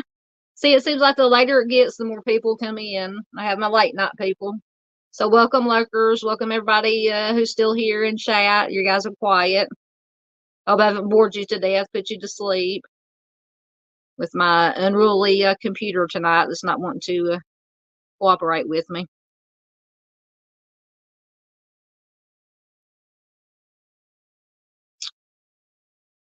Wow, come on. Should be coming up. I don't have my StreamYard up on my computer.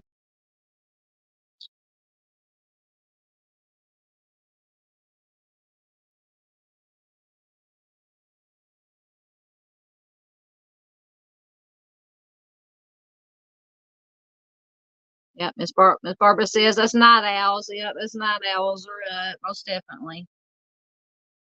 Oh, come on. Oh, maybe it's because I did have my StreamYard. 1 second. 1 second. I promise we'll get there. Maybe tomorrow, but we'll get there. Is it mentioned? There it is. All right, now my computer's making me work double time tonight.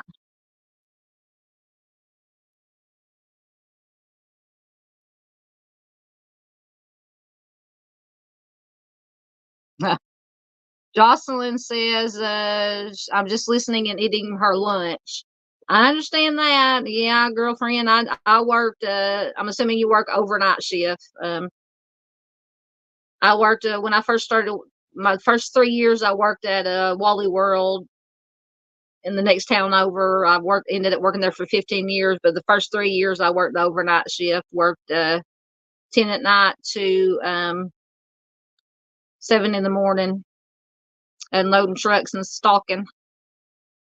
So I understand the lunch. When I would get home at 7 o'clock in the morning is usually when I'd have my supper. And then when I'd wake up, I'd eat my supper when I got home at around 7:30 in the morning. And when I'd go to sleep and sleep during the day, I'd get up about 3 or 4 o'clock in the afternoon and I'd want breakfast. I'd have a bowl of cereal or toast or eggs and pancakes or something. Yep, steady nights. Yep. And you are a nurse at a correction center. Correct me if I'm wrong. I hope I'm not getting you confused with somebody else, but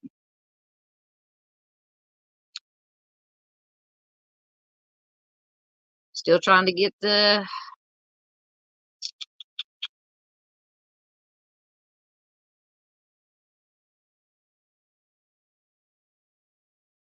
yeah, that's what I saw. Yeah, Miss Jocelyn is a corrections nurse.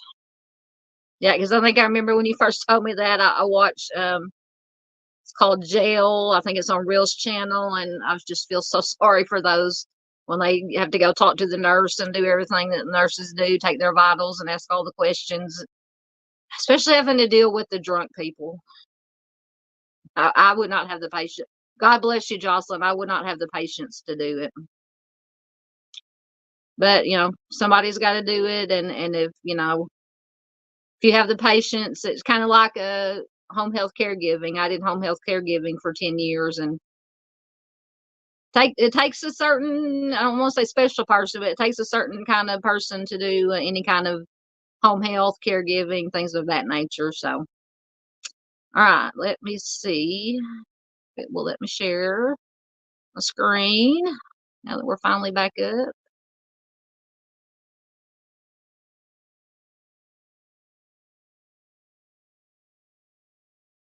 And this is from the Tennessean.com, and it is from actually today or yesterday, March 20th. And it says missing persons cases like Riley Strain, Sebastian Rogers leave family friends in limbo. Try to close out some of these ads, maybe to load faster. The massive police search for University of Missouri student Riley Strain following his mysterious disappearance 2 weeks ago after he was kicked out of Luke's 32 Bridge restaurant and bar downtown evokes similar missing persons cases in the Nashville area. For family and friends of missing persons, the pain is compounded by the unknown. Sebastian Rogers, 15, disappeared from his Hendersonville home on February 26. The autistic teen's whereabouts remain a mystery. A Strain's family publicly sought United Cajun Navy support on Tuesday to bolster the search effort. He's my friend, my everything, his mother, Michelle Strain, Whited said. And anybody who's not heard of the Cajun Navy, they,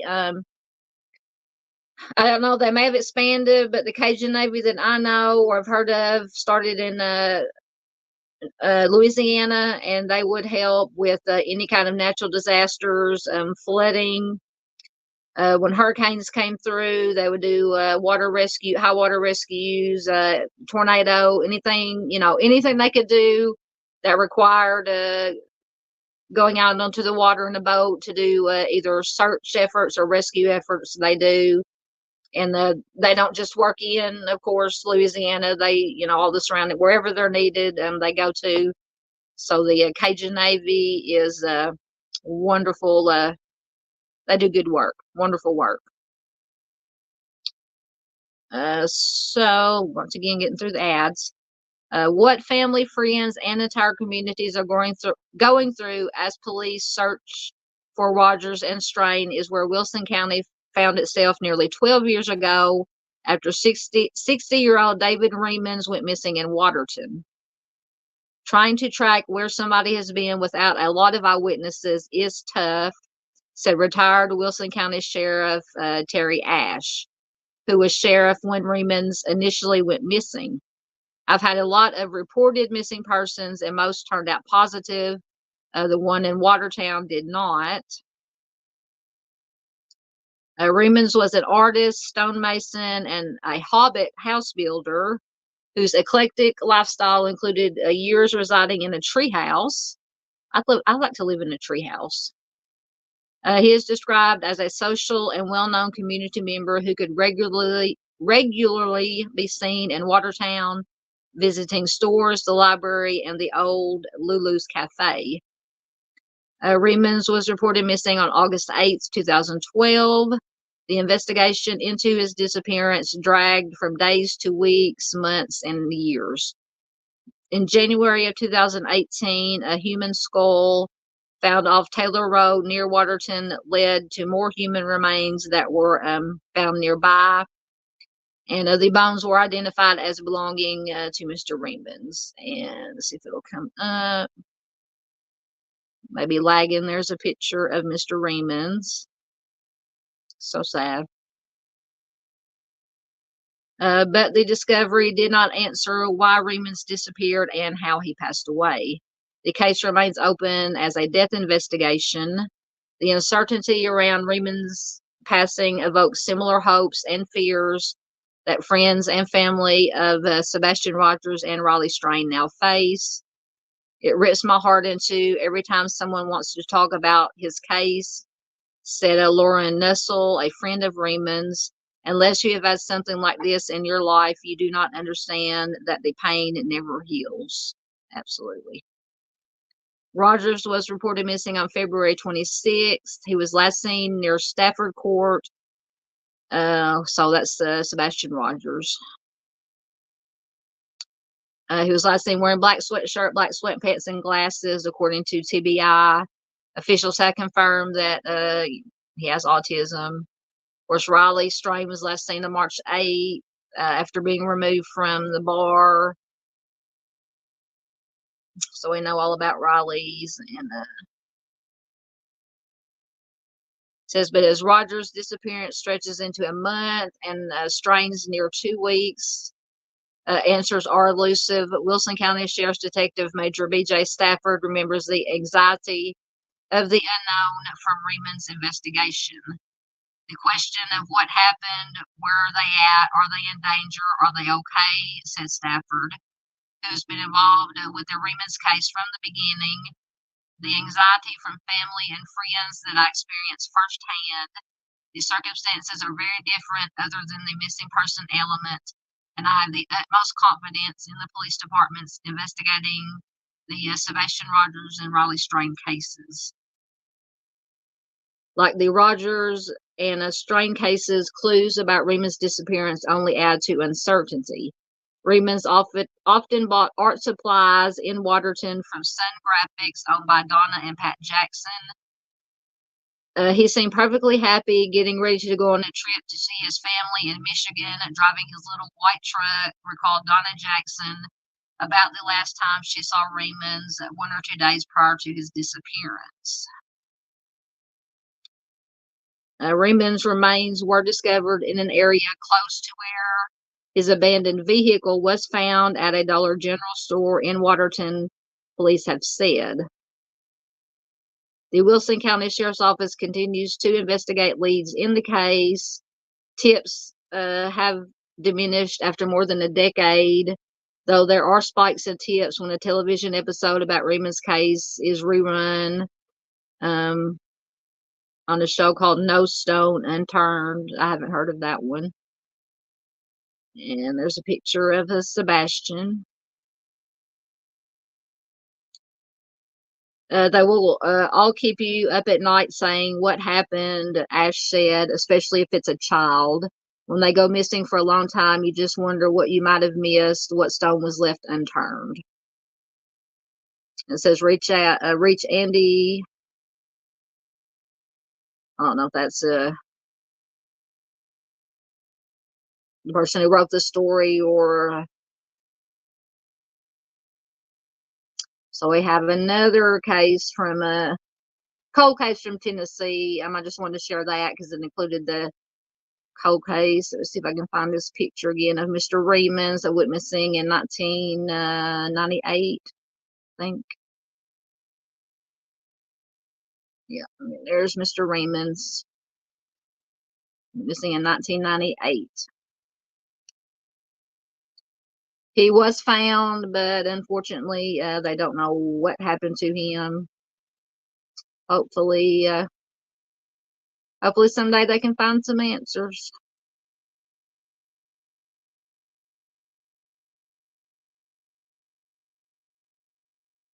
All right.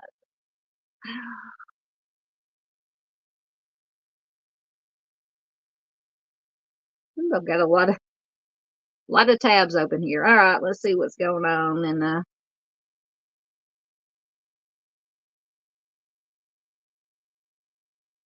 yeah, Miss Barbara says, yes, not knowing where your loved ones are is a nightmare. Absolutely. Jocelyn says, some nights I don't have patience either. You definitely learn how to read people working here. It's not hard. Just have to always be safety minded. Absolutely. Absolutely. Yeah. When you're dealing with people who are in the corrections, you definitely have to be safety minded. And sometimes even I found working with just the, within the home health care, that if you have especially patients with the dementia or Alzheimer's, very unpredictable, and they can, turn, because one of the symptoms of Alzheimer's is mood swings and violence and aggression. So you have to always be on your guard.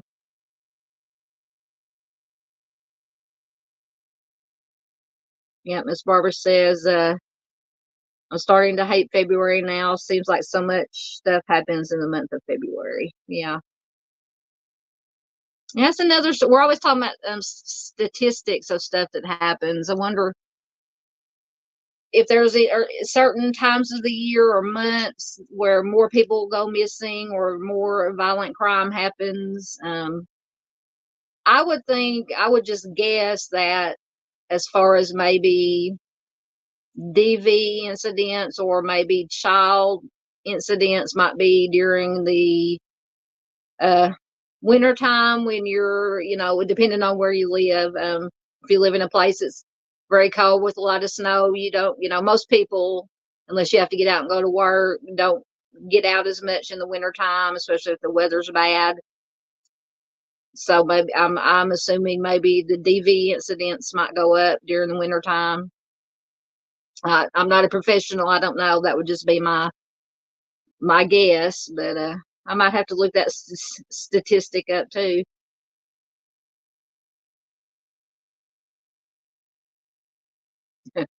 Karen said, we're all eating. I'm not eating right now. Hey, we ate supper earlier. It was good. We had meatloaf and mashed potatoes tonight for supper. It was very good.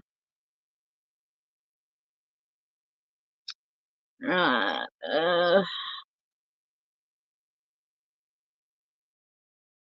Let's see, I'll stick that back up there for now. I'm trying to see if I had any other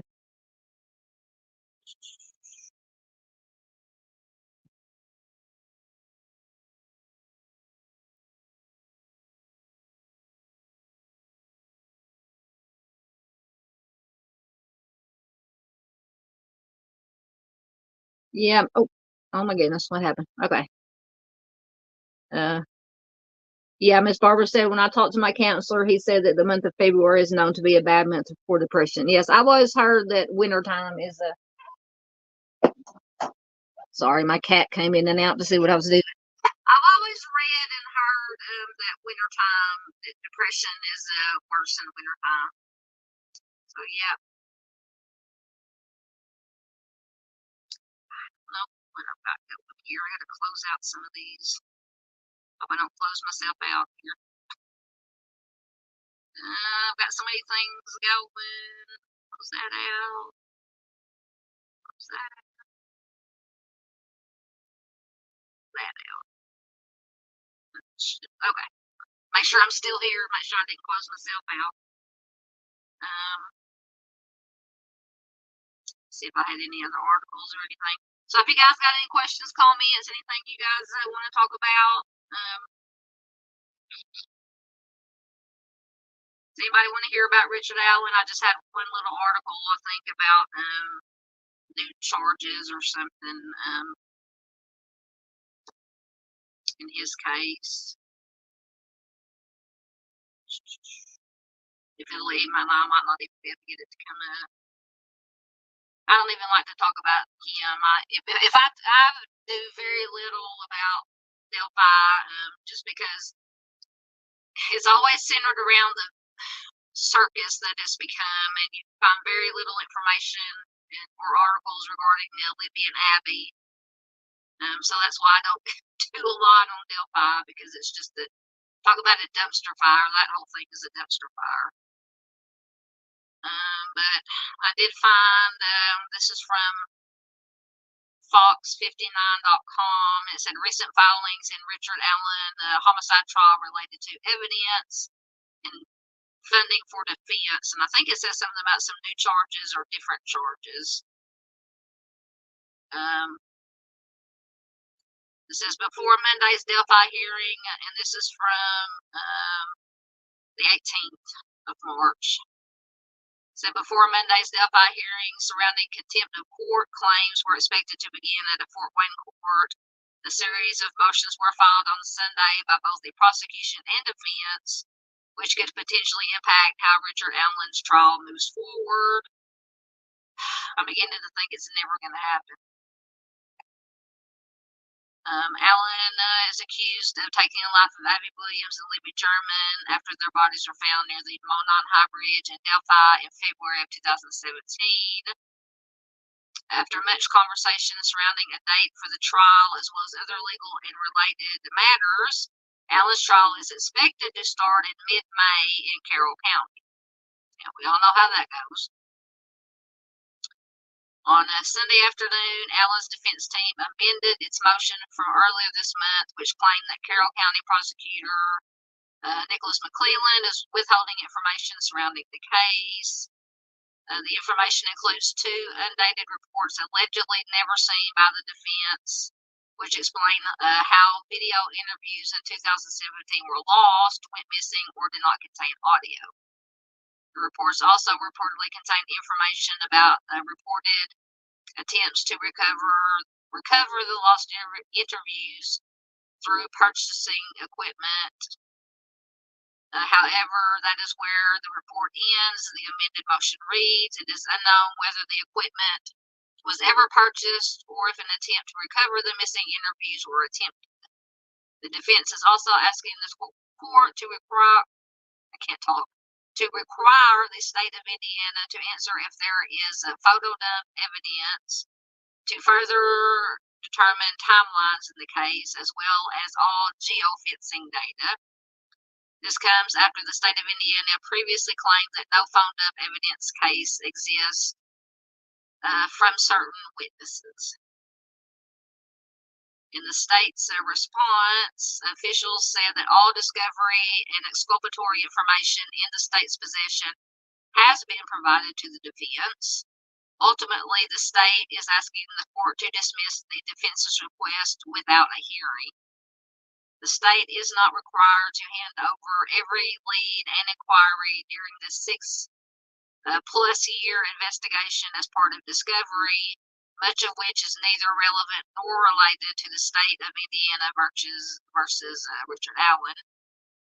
The response reads, however, the state has gone above and beyond the requirements of discovery in the information we provided. When additional information is received, the state forwards it to the defense.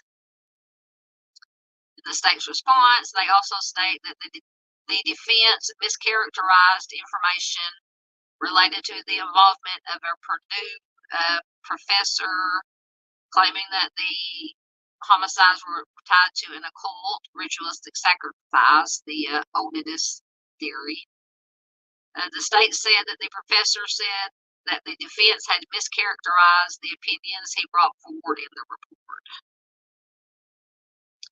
So on Sunday, a number of other filings related to the trial were made in Carroll County. Allen's defense team is requesting that the court provide parity in the investigation and presentation in the upcoming trial to balance the scales of justice.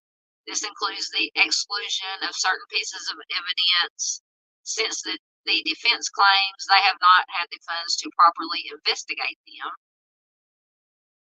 The team is requesting that the defense team be approved for necessary expected expenses for the team to defend Allen within the trial. So they're fighting over money, basically, about who's going to pay for what. The defense claims that they have not received any help in funding to obtain expert assistance to investigate 3 pieces of evidence within the trial: the bullet found at the crime scene, the digital data collected by law enforcement, and Allen's alleged confession. So now they're fighting about money, about who's going to pay for stuff. I want to get down to the part, something about new charges or different charges. This is a lot. This is a long article. I'm not going to read this whole article. You realize it was this long. Says in a previous motion, Judge Goyle blocked off May 13th through the 31st for the trial. Jury selection is expected to take place in Allen County, and the chosen jurors and alternates will travel to Carroll County for the trial. So I guess that was the end of it. So that's the latest. And like I said, this just case, that's why I don't cover a whole lot of this, because Abby and Libby get lost in this whole circus and shenanigans and dumpster fire. But anyway, I don't want to look at him, so we'll go back to that. All right. All right, we've been 2 hours, so while I do my shameless plugging, if anybody's got any other anything else they want to talk about real quick, or questions, comments, yeah. That's the way I am. Me and Miss Barbara are in agreement. Miss Barbara says I don't have anything nice to say, so I think I'm just going to be quiet on this one. I understand, Miss Barbara. That's the way I am. Because this is one also that, and everybody has a right to their opinion, whether they think Allen is is guilty or not. And, we don't know for sure. We have our opinions or what we think. But it just, whenever I've seen in other creators, when I'm in their live streams or chats or whatever, and they're talking about the Delphi case, it just divides everybody and arguments start, and that, I want to, so I just stay away from it. Now, if anything comes up, any new articles or anything about Abby and Libby, I'll definitely, read it, but like I said, the girls have got lost in this whole circus, so I just stay away from it. I'll let the other creators out there, and there are a lot of creators now. I know. Now, Mr. Steve does do from True Crime Web does do some stuff, but he's been doing. He has been to Delphi several times. And he has done recreations, experiments, because he's former CSI tech and a former law enforcement. So I enjoy watching Mr. Steve's content that he does about Delphi. And Chris and the Mob Crew has done some good. In the past, he's done some Delphi, but I stay away from it for the most part. All right, so if anybody, like I said, anybody's got any last questions, comments, goodbyes, put them in while I'm doing my shameless plugging very quickly, and then we'll get out of here for the night. And once again, thank you everybody for being here. If you haven't already, please hit that like button before you leave, or if you're watching on a replay, thank you for watching on replay. Please hit the like button, subscribe if you haven't already, like, share, comment, all those things help. These kinds of channels like mine, who usually don't cover the cases in the news, although that's what we covered some tonight. But for my missing persons and my cold case videos and live streams, those are the most important things that I want to get out there. So all subs, like, shares, comments, YouTube pushes that information out to more people. If you have any questions, comments, you can email me at the email address below if you have a case that's near to your heart. Maybe you knew the victim. It happened in your hometown, your home state, or just any case that you know of that you don't think is getting enough attention. Email it to me. Name of the victim, state it happened in, and any information you might have, and I will put it on my list to feature. That is what I'm here for. You can find me on Facebook. I have a Facebook group and a Facebook page. I do put stuff on the group and the page that I don't put here, some supplemental articles of cases we've talked about. I'll put it over there in the group. You can also go to the group. There is a post on the group. What case would you like to see featured? And just put a comment in. Same thing, victim's name, state it happened in, any information you have. And once again, it will be on my list.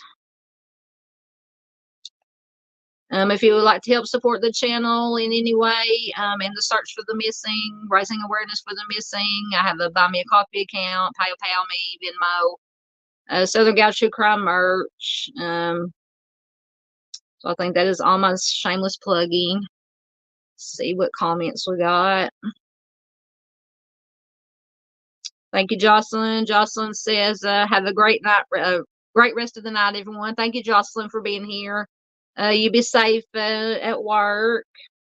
Thank you, Miss Barbara. Says, thank you, good night. Thank you, Miss Barbara.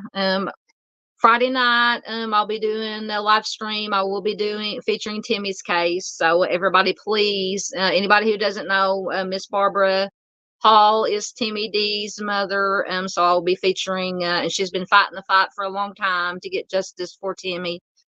So I will be doing Timmy's case Friday, most likely a live stream, around 8-ish, probably around 8 p.m. Central Time. So please tune in for that.